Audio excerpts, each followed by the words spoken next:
জুলাই গণ অভ্যুত্থানের বর্ষপূর্তিতে নানা আয়োজনে শহীদদের স্মরণ করেছে গণসংহতি আন্দোলন। আয়োজনে শহীদ পরিবারের সদস্যরা বলেছেন, জুলাইয়ের চেতনা ধারণ করে শান্তিপূর্ণ দেশের স্বপ্ন দেখেন তারা। মিথিলা নাজনীন জানাচ্ছেন। বান্ডেল থাকলে প্রতি সেনমানিতে টাকা বাঁচবে। বিকাশ সেনমানি বান্ডেল কিনে জিতুন প্রতি লেনদেনে।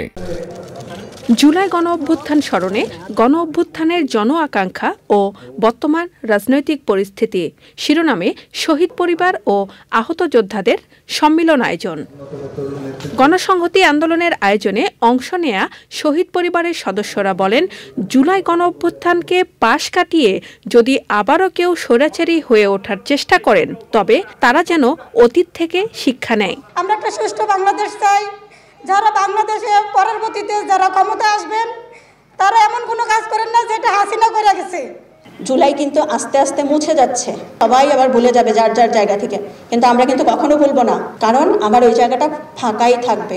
তারা যেন শহীদের সম্মানটা, মর্যাদাটা, স্বীকৃতি এটা দেয়। জুলাই শহীদ পরিবারের পাশাপাশি আহতদের পাশে দাঁড়ানোর আহ্বান জানান জুলাই যোদ্ধারা। আজকে আমাদের রক্তে বসে আমাদেরকে এখানে রেখে আপনারা করছেন পাইকারা, আপনারা জুলাই সনদ দিতে কষ্ট হচ্ছে। হয়তো ফেস ভ্যালু যে কিছু শহীদ পরিবার আছেন, তাদেরকে নিয়ে তারা রাজনৈতিক দলটা চালায় যাচ্ছেন। তো এমনও অনেক পরিবার আছে তাদের প্রায় খবর নেওয়া হয় না। যারা এখনো দেশে আছে এবং শুনতেছি এরা এখন বহাল তবিয়তে চাকরিতে আছে, কেন এদেরকে ধরতেছে না? লাল জুলাইয়ের চেতনা শুধুমাত্র কিছু দিবসের মাঝে সীমাবদ্ধ না রাখার আহ্বান শহীদ পরিবার ও আহত যোদ্ধাদের। Mithila Naznin, Channel I, Dhaka.